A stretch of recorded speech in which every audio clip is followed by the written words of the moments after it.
everyone, and welcome back. Today we're going to be playing some Golgari. Golgari is one of my favorite decks to play in general. I love the mid-range strategy, and it's typically where I end up finding myself playing decks in most formats, even outside of standard. But one question I'll answer right away: this deck is definitely not necessarily rotation safe. We can figure out what we need to put into it in the future, but for now it is not, with 3 Graveyard Trespassers, 2 Path to Perils, and a Sorin, along with the mana base being a little bit troublesome. Oh, Restless Cottage is rotation safe. I don't know why I put it over there. But we lose Takenuma, Boseiju, and the Death Cap Blades, which are pretty good in this deck. So it is something to keep in mind. If you are looking at this deck, you should maybe look to replace these cards, not necessarily craft them, even though we are waiting till August 2nd for that rotation to hit. But we are playing Golgari. What about this list you spot right away, you may ask? Well, Rick, it looks like we're not playing very many green cards, and that is true. Why are we playing these ones? Well, I have a very good match in the video that you'll watch today, why playing green is so important. And honestly, today it relied on these 2 cards very heavily. Mosswood Dread Knight single-handedly beat what we would call the mirror matchup if you were to say that we're mainly mono black. Mosswood Dread Knight proved why maybe you should consider splashing green in those decks, as it took removal and then drew us cards a ton and help us push it over the edge in that matchup. And then Glissa kind of as an all-star combat specialist in terms of that our opponent can't attack us, nor can they really block this too well. And the other final note I will add is, without green in this deck, we are pretty soft to artifact decks. And now, of course, I play a ton of artifacts decks, so I might think it's around a little bit more than maybe it is relevant enough to even play around. But we load up on 2 Boseijus to use to blow up any artifacts or something that is important out of the way, along with Glissa's ability of destroying target enchantment. That also matters in some of our matchups, and -3 mode actually comes up today as well when it comes to removing a planeswalker from play. So green definitely showed why it should be played today, at least. Outside of that, we have our typical removal package when it comes to the cut downs and the go for the throws, along with Duress, Liliana fitting in that discard package. We're a little less heavy on that here than we would be in other matchups. And then of course we have, I guess, Shoot the Sheriff's in here as well, I'm sorry. But then we have our value play. We typically find our value play in the 3 mana slot in this deck, comparatively to what it is in other decks. And the Caustic Broncos, the Mosswood Dread Knights being so good, and Pillage the Bog actually showing up quite well today and actually being very important to our game plan, along with Graveyard Trespasser being a hindrance to our opponent, with Glissa's there as well being a must-answer threat. And we play Frillback just as kind of a universal answer to a couple of problems we might have, and a flex spot that we like to play and enjoy whenever it's good, gain life whenever it's bad. Pretty much, you know, cut and dry answer there. But outside of that, we have 2 Path to Perils at another 3 mana slot, a Sorin for value, Shieldred's for value, a Gix command to hopefully pop the board and maybe buy back creatures or make a creature big enough for us, and then Aclazotz to kind of be that grindy creature in the top end. Other than that, we play 4 Restless Cottage, which is a final reason to add green, giving a very strong creature that we can bring up and attack our opponents down, especially in the control matchup. Whenever they're just trying to hold cards in their hand for all of our important spells, we can use the Cottage to get in value there. Outside of that, let's go ahead and hop into the games. And if you all enjoy my content, please, for me, consider subscribing. Truly helps out the channel a ton, and I appreciate it. So let's go ahead and game. Yeah. And seems pretty good. We'll keep starting off with the Cottage. Always starting off with the mainland, especially when we got nothing to do on turn 1. Could argue that if we have a Duress, we just wait 1 turn, because Duress has the most possibilities of hitting here. Mono black, huh? Play a 3-2. Because if they remove this, we can always cycle it later. Or cycle it to get it back, and then play it again later. Path to Peril seeming good. Let's move to combat here. If they want to waste a removal spell on this, they can. And now they could have a long goodbye. That's always possible. I think here, knowing what it could potentially be, I'm going to plot a Pillage of the Bog and use it to maybe find land next turn. Kind of, you know, slow it down a little. Play this here. Move to combat. Attack right away. Play a Glissa. I doubt this is a long goodbye, but Glissa gets way more value here. Then I will end turn. Go for the throat? Sure. Not really wanting to remove my Mosswood Dread Knight. And there's a Shieldred. This is the best part about having this Pillage of the Bog ready up and ready to go, is that I can find removal here. Hopefully that is. And we do. And we find a really good removal source at that, because I can just use Liliana. And then they can't really let their hand build up. So I will use Lily. You know, next turn you could argue that it's going to hinder us, but I think Path to Peril is probably not the best card in the world in this match. At least it seems that way. And with a Mosswood online and a Liliana in play, it all seems good. But I guess another Shieldred can happen. No white to kickstart that off. Plus. Let's get rid of Path to Peril. Typical mono black fashion, by the way. This has been their MO for a while. Hey, I play Shieldred and hope it's good enough. Now the Invoke Despair is coming off the top. Man, that was like the most devastating stuff too. It was just like Shieldred and the Invoke Despair. I would lose my Mosswood Liliana and then I would take 2 life and they would draw a card. And gain 2 off Shieldred, which would be incredibly good. I will block with my Dread Knight. Will I? Nah, Liliana can go. You know what, I guess it is a way to deal with the Shieldred. Maybe I should have kept it, but I feel like they have a sacrifice creature effect, and Aclazon should be able to keep up here. I'll draw. Critical Frill back, able to gain some life here. Attack. And Aclazot's triggers. Now they have to discard. Make a bat because they discarded a lance. Now I have a free blocker for the Shieldred. I don't think they have anything in here that I care about too much. Could, I guess, Gix command me, but I'm just gonna play a Deadly Cover Up would be tough. But then they lose their creature, and then I can play Restless Cottage, hit them, and then Graveyard Trespasser, maybe? Maybe that's a reason to Graveyard Trespasser now? Yeah, I think Graveyard Trespassing now is pretty good. And I'll just hold the Frill back. Get this Shieldred out. So Graveyard Trespasser is going to be good. And if they want to remove it straight up, they have to target it and lose a card. But I have a very good idea. Sure. I guess. Up to 7. Very cool. Outrageous Robbery still being a card that they keep in their arsenal. It's very good, especially in best of 1, because you can't really play around it too much. Get 4. They have 2 in hand. Looking to steal this win back.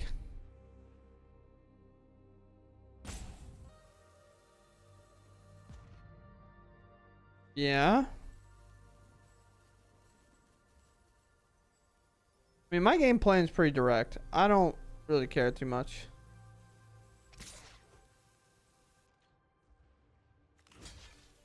Walk like this. Might as well keep our life total as high as we can.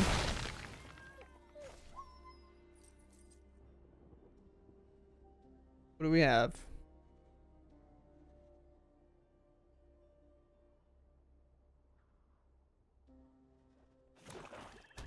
Land. Potentially giving up the opportunity to get rid of Graveyard Trespasser.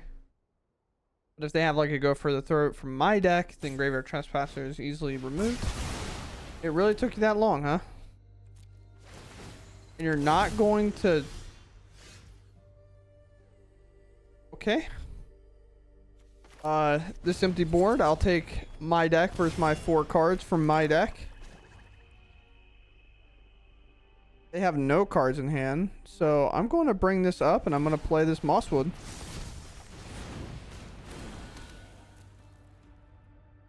Oh, I guess they didn't have enough, right? Because I took out the Shielders, so Deadly Cover-Up couldn't even exile.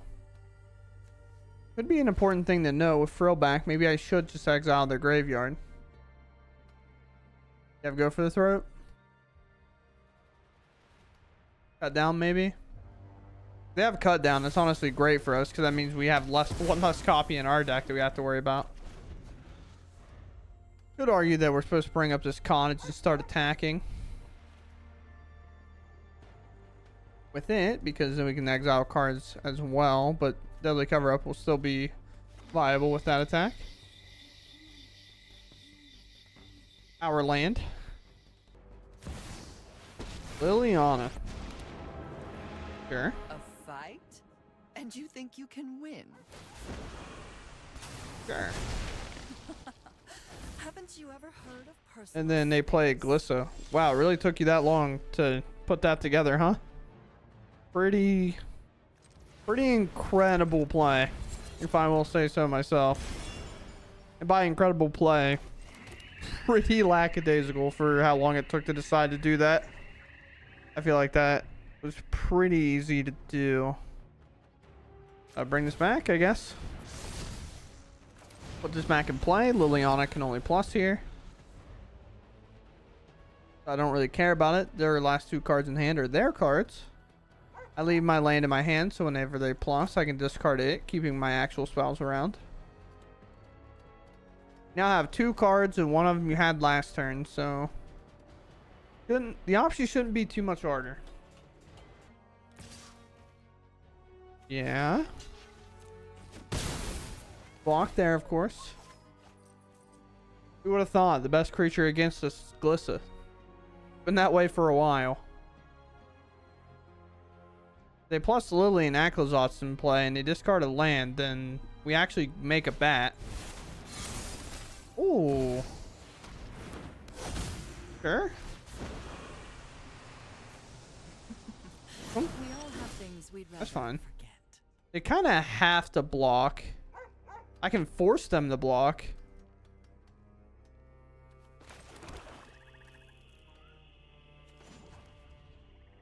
Yeah, I'm going to force them to block. I guess they can just block with the 3/3, but I'm not entirely sure that that's something they're looking to do. Going straight face. And now I can get rid of Bloodletter and then actually force them 100% to block with the 3/3.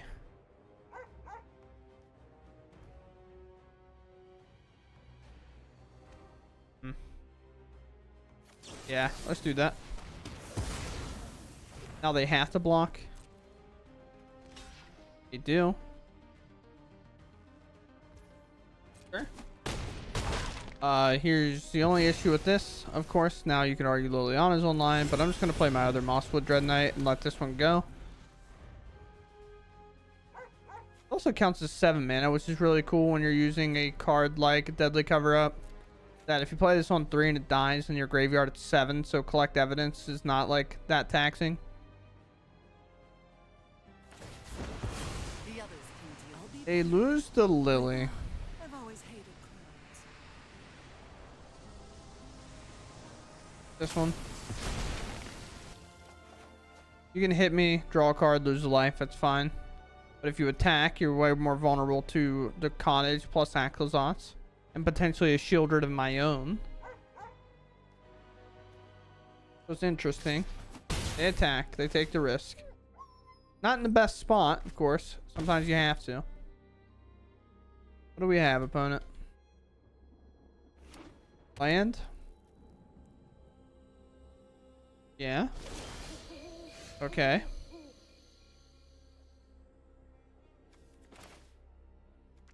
Let's cycle first.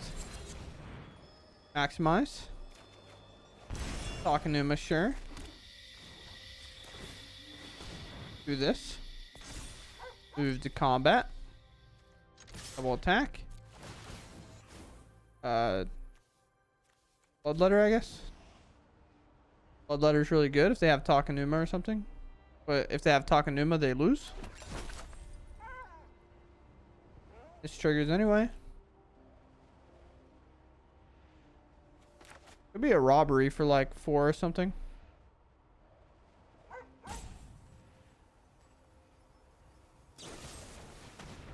They go for the throat.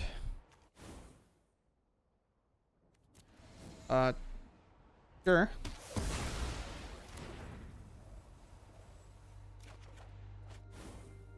Hey, look at that. I get to play a first striker too. This one.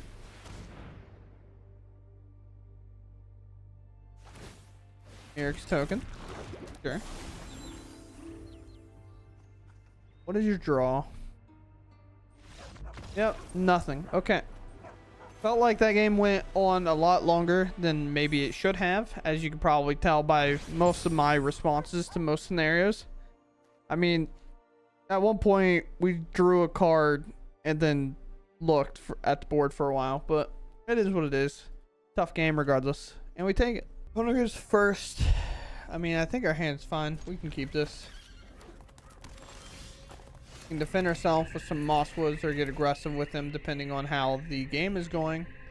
And then Glissa's also good. We rip another land, so Soren's now good. This is most likely a counter spell. So honestly, I like a lot of times, I think I just go ahead and play this. Let them counter and then play land, play duress, play a second copy. Or it may get removed here, who knows. Which then I have cycle it, draw a card, duress them.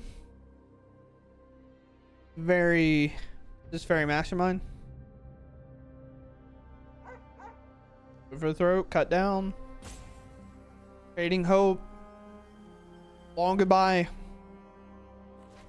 Go to your turn. Oh man.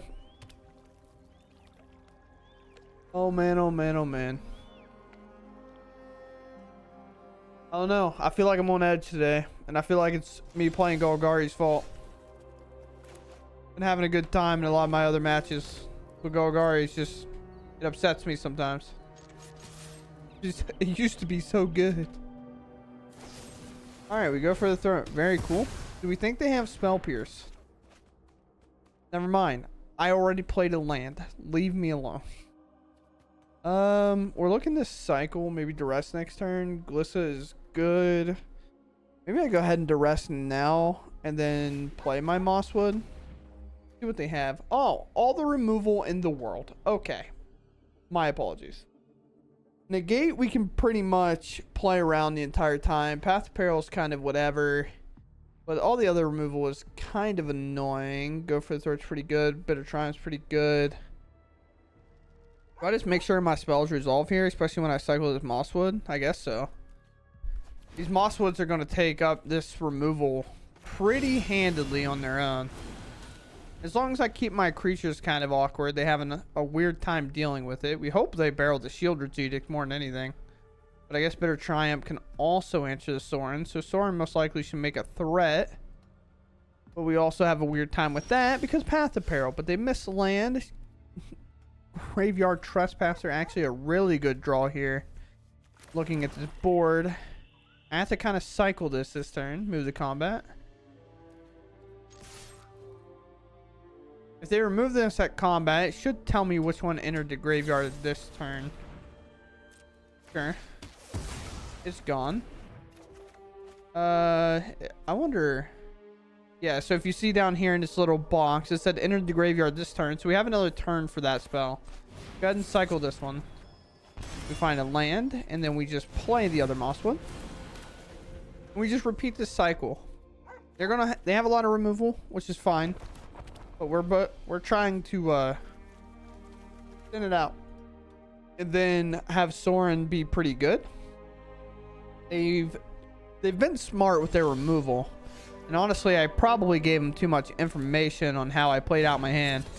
If they want to negate this, I'll actually be happy about that, because then I'll know their last card in hand, but I don't. The Sage might have to be used on a Mirrex. Let's move to combat. Attack. If they Bitter Triumph this, take 3 life. It'd be the same, but they can get this out of the way. Maybe how they'll feel about it. And then I can play Trespasser, but I honestly feel like playing Gliss is the better option. They allow it to happen. But if they don't remove this via combat, then I play Graveyard Trespasser, and then they better triumph the Mosswood. And then they move on to have Shieldred's Edict maybe sack the Graveyard Trespasser so they don't lose a card, and then Sorin's more likely to get through. But let's take Negate out. This also takes the Discover away, which is very interesting from a Deadly Cover-Up. They have a good, clean way to answer this, unless they have a long goodbye, which is even a cleaner way that this hand resolves. And their Shieldred's Edict still intact. This might honestly be the best I've seen Mosswood Dread Knight do in a very long time. And it's thanks to this. Wow, they go for this. Sick of seeing me cycle Mosswood Dread Knights. They get rid of the Path to Peril instead. Okay. We take that out. We're still left with Mosswood Dread Knight. Shieldred's Edict still here. They play another land. Well, we see a threat. We have a Gix command to kind of absorb anything else. And what a draw. Honestly, Liliana going to work out perfectly here. I love this draw for us. Mosswood is ready to just go. Now we attack. If they bring up the Restless Reef, they block, and then I play Liliana, make them sack their Restless Reef. Is that what we're getting here? Or are we finally getting this Edict to pop? If they use this Edict that they've been holding for a very long time, which I would have to imagine they understand that I am a Planeswalker deck. They do. But I'm going to play Liliana. I'm going to plus. I think at this point, I can just let the Talking Numa go because I have such a good game plan going on with these Mosswoods that I really shouldn't need this last card. But Liliana on the stack. If this is another spot removal spell like a Go for the Throat, I'm going to be very happy. If it's not, then we get this negated, and that's fine. 3 steps ahead, sure. Now let us put in a creature that is very hard to deal with. They haven't hit many lands, so this could be a dead draw in that regard. Ooh. A pause here, I think. A Jace. Okay. Don't really have a way to answer Jace right now. Well, I find one. Sure. Caustic Bronco. They can definitely get a draw here. I could play a Sorin and make a 2-3. And then this can't even first strike down this Restless Reef, which sucks. But I do have Boseiju for it. I have a Legendary, so I can just do that game plan. So I play this, keep up a green, make a 2-3.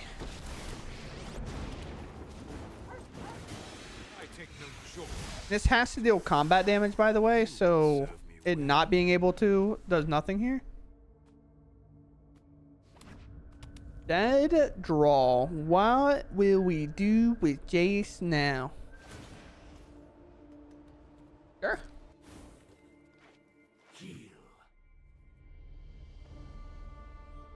What are we doing? We feel ruining something?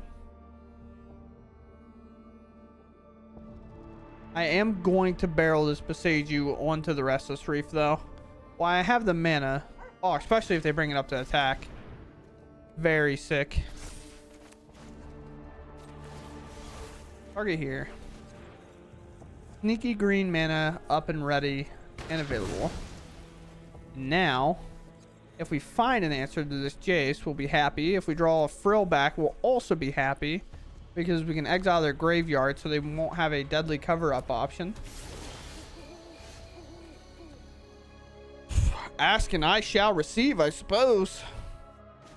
Sometimes it just works out that way. Honestly, 2 life here I don't think matters too much. Especially whenever I do this. I think I'm in the plan of just exiling here. And that be it. Why? Never mind. I guess I'll play Caustic Bronco. Play the Bronco. Lean into this Deadly Cover-Up. And I'll have this hit here. Just so Jace doesn't have really a good option of just milling me. Especially if they draw another Jace. Because now it's 15 plus another 15. I'm at 41. Very possible that they draw roughly a dead card, but they choose to mill, which makes sense. Land. We rip it. We have an interesting play in terms of our Glissa plan. If it gets to hit here. I'm gonna cast some Mosswood here. We'll do an interesting play in general. Mosswood's fine. Battle this. I'm going to send 3 at Jace. And then I'm going to send Glissa at face. So this 3 can go here. Can all go here. This provides me a chance to remove Jace no matter what. So they take 3 because I rip my Path Barrel. With this, I think they could potentially just be looking to hold removal to answer my thing. So I'm just going to remove counters off this regardless. Just in case. Like, I understand I lose 3 damage there, but at the same time, I think it's pretty clear what I was going for. Now I take a look. Yeah, sure, why not? Seems like a good card to get down. A fair trade. Yeah, what do you got in there? A negate. Sure. And then, honestly, at this point, go ahead. They should thin here with the demo field, but will they? I don't know.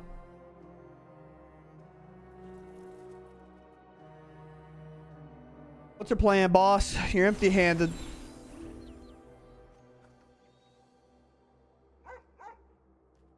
Are we good? Are we nuts? Did we rip it? Nope. Okay. Very cool. Like, just a lot of looking at our card in hand and not making game actions. I'm jaded today. I'm upset about something and I'm not sure why.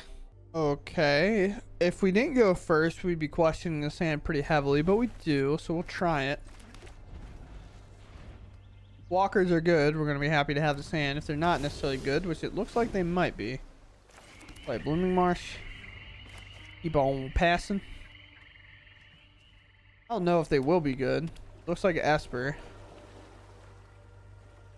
No more lights not available, which is an important thing to note here. Maybe they just realized that. I'll play the one that's hard to remove. Sure. Can I exile that? I know it's in the adventure zone, but can I exile that? Sure, take a look.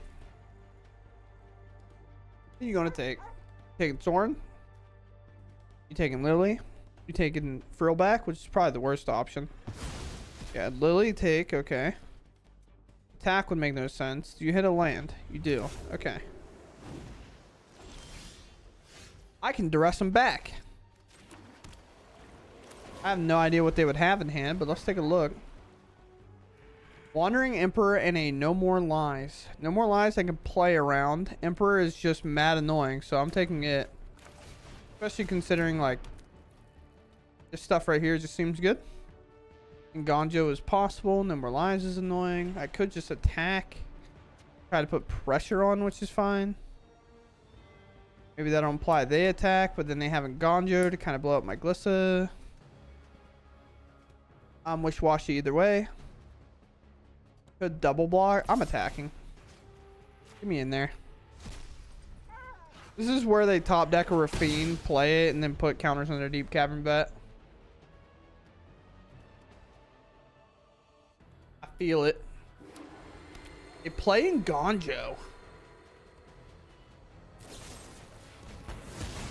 I don't know about playing in Gonjo, boss, but sure. I have a creature I can now get bigger. Having no more lines available.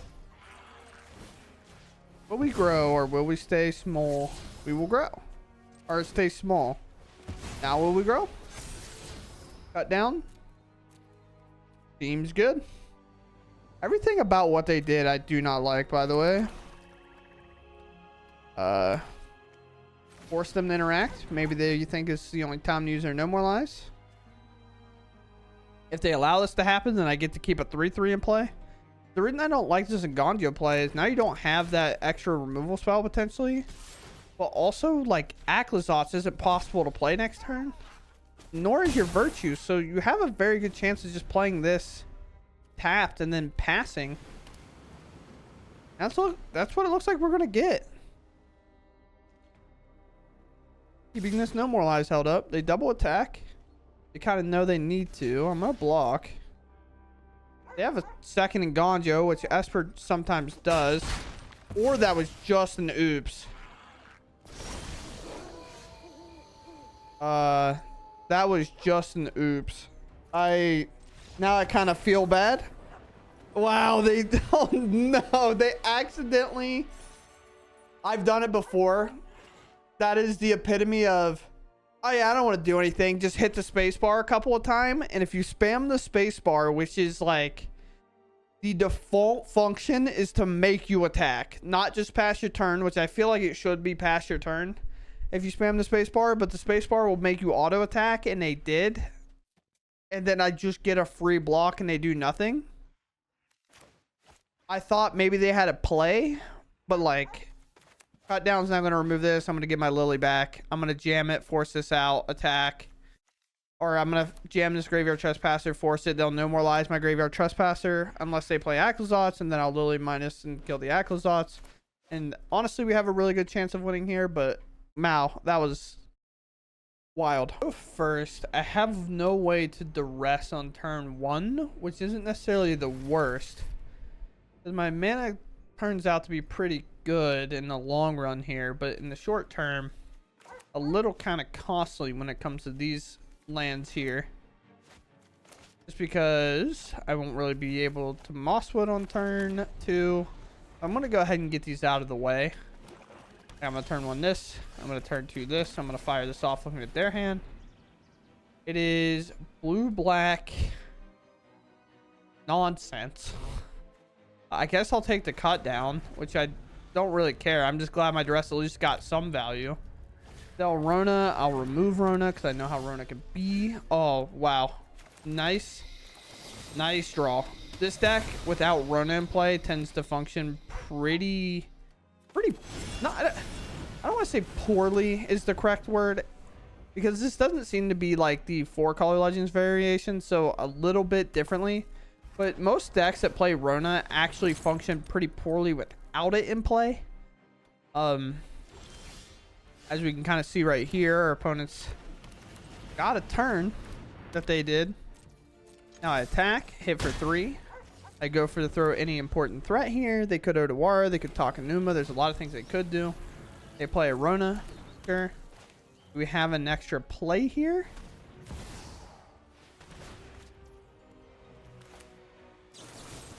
Move the Rona now. They could Odawara bounce it. Sure. Fine with me. No additional removal. Bronco will trigger regardless on attack, so let's just do that. Seems pretty good. What will we block? It should be the Bronco. Now we get Tiny Bones off the battlefield, and they kind of have a dead card situation going on. And I want to save Frillback because I want to exile their graveyard here. Wow. I think this is kind of costing them a little, by the way, which is quite funny. Move to combat. Let's attack. They block. This happened. They Takenuma cycle. What do we get back? Another one? That's like fine. You get back a Tiny Bones. Interesting. Let's play this. Let's double pay green. We will exile graveyard and destroy artifact. This one and you. Take some of their mana away. We take the rest of their graveyard away. We have a pretty threatening board. They play the third Rona. And an Inti. Rona triggers. Nothing happens. So Warren. Do I just crew up and attack out? Or do I play Soren and establish more value? Is it lethal if I attack that way? 6, 10, and 3? It is. So they'll have to block with one creature. So that's the play. Smit 0. Make a food regardless. And now they concede because they got nothing else going on. Seemed to be 3 to 4 color legendaries, but they just kept a handful of blue-black, had 3 Ronas, and like I said, kind of at the beginning, as long as you can shut Rona down when it comes to that deck, a lot of times you just like end up coming out on top because they don't get the cycles and free untaps and free cycles again.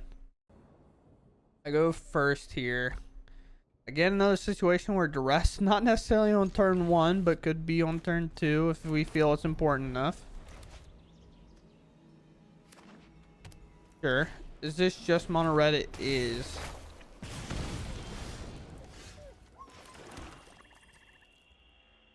I have a feeling that duress is going to be good next turn, so I'm going to play this 3-2. And maybe we can just block. If it's like Swiss Spear, try to make it get in, and then we have to cycle the Mosswood. Boros Heroic, huh? Best draw would be removal for the creature that they play here. Mosswood, kind of... I feel this is worth the trade. I could be totally wrong on this, but I feel like that's worth it. What are we playing? Interesting. Interesting. Path Peril pretty good. Cycle. Trying to hit a land. We do. Now duress here. I hits nothing. Oh, wow. They are... I actually feel more comfortable about this matchup, which is crazy to think about. They have a land, most likely looking to play Thalia plus Recruiter, and then they'll have Kimono in play. And then I Path to Peril, clean up the board. I can't imagine. Oh, they play a Felden? I'm actually happier because the reason I was upset with Felden is Felden having haste is kind of annoying to keep track of. Now, I could go ahead. At the beginning of your end steps, you control a creature with higher power. I could go ahead and bait this out, right? I could go ahead and play my Mosswood, play my Bronco, hold them up as defenders, see if they hit land, play the rest of this board, and I can Path to Peril it. This could be considered greedy, but I'm going to try. And if their only attack is Felden, then I'm probably not going to trade it this time. Even though I could, but I don't want them to get the extra card value. And then we have a Frillback, potentially next turn to like blow up Kimono, gain 4 life if they don't do enough here that I feel is too threatening. If this is a knight, this turn sucks for us.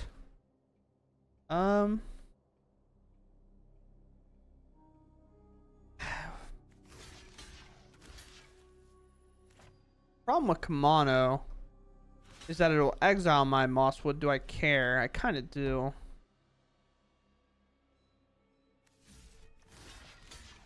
Walk like this then. Take a little bit of damage.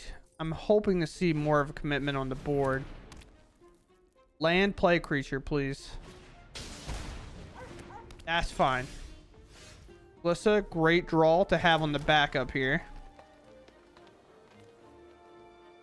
Just have haste. It does not. Yep. Let's Path Peril. We might have to let the Mosswood go this turn. They might think I just drew that, but I did not. Playing in this my whole life. Alright. There's Bear. This card. Yeah. I have a feeling that it should just be this. Grab cut down if I hit it and then play a Glissa. Yeah. Or is it Gix command? It should just be Gix command. Play this Glissa and hold. And if Glissa works, I can give it lifelink and stuff. Yeah, honestly, I'm grabbing Gix command here. Yeah, let's just play Glissa. Cut Down's pretty good card, but I think Gix command being able to give this lifelink and then blow up their whole board, or do kind of like a vice versa play where I like grab some extra creatures out of my yard. Tackle. Sure. You understand it's this kid's first strike, right? Alright. Well, great draw for after. Let's 1/1 counters, destroy each creature with power 2 or less. Get those off the board, gain 5 life, and then we will draw a card here.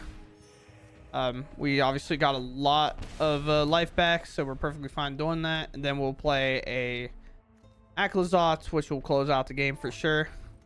Good game. Yeah, it's pretty tough. Pretty tough looks. I'll play this so they know right away, and then I'll attack here. And of course, the hard part about Packle as well is that Glissa tends to just be Packle's hate card in general, just because of the fact that no matter how many counters you get built up on that card, if you don't have a creature to block it that you want it to block, then it gets to attack you for free and remove all the counters off Packle, making it very hard to keep it around. But outside of that, go ahead and hop on into the outro. After the lab, if you noticed at the beginning of the video, I was a little frustrated because I was playing Golgari before and I just like could not get a list to work, and it was making me so upset because I love Golgari and I just want it to be good. But if you notice, we found ourselves basically mono black again. It's so hard. Now, we obviously have more reasons than one to play green when it comes to these deck lists, especially if you're playing best of 3. These sideboard options definitely get loosened up, but if you notice here, the main reason we are on green is also for the 4 of Restless Cottage and 2 Besagus that we kind of have in our sideboard here in order to help kind of pick off things we find important. Domain is pretty tough for us, so getting to pop a Leyline Binding on something like getting to pop a Leyline Binding that has something like a Glissa underneath, in which Glissa then can come back and kind of avoid all that summoning sickness stuff and attack and then pop something else, is very, very good.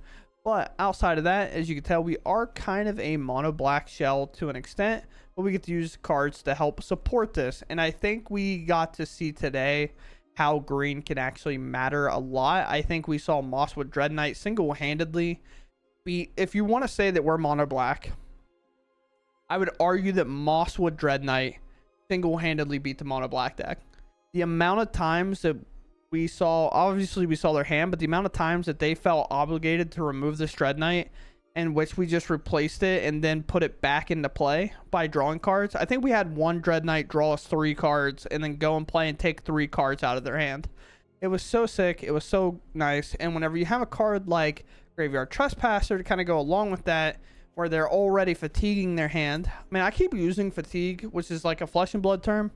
That's a other card game, so please, if you've not heard of it, that is a big good card game.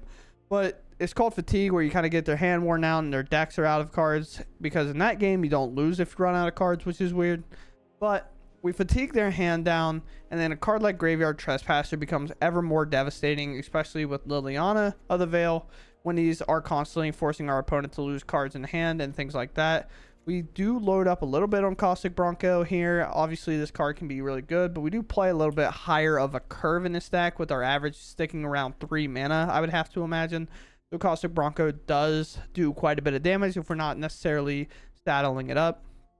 But as you can tell, I think one of the weirdest trends that has happened in Standard as of late, because these decks are getting so versatile and so wide with their card selection, that mainboarding Duress does not seem that bad. There's a short of me on YouTube of me saying, mainboard Duress, opponent, are you feeling okay? And now I'm mainboarding Duress, so I don't feel okay. So take that as you will. The other thing that we find ourselves doing, by the way, after all that, we obviously could play Deadly Cover-Up, but again, with running a Caustic Bronco, it gets a little bit weird, and maybe we should just play a copy, like maybe trim the Gix command to play it. I'm not entirely sure, but Path of Peril sits in here and is willing to figure out what Boros wants from us and then tell them no and just remove them from the game if possible. But outside of that, I hope you all enjoyed the video today. I think it went well, even though it's mono black, Golgari adjacent in a weird way. Also, I think Pillage the Bog showed how it's a very good card that just doesn't seem to get a lot of play.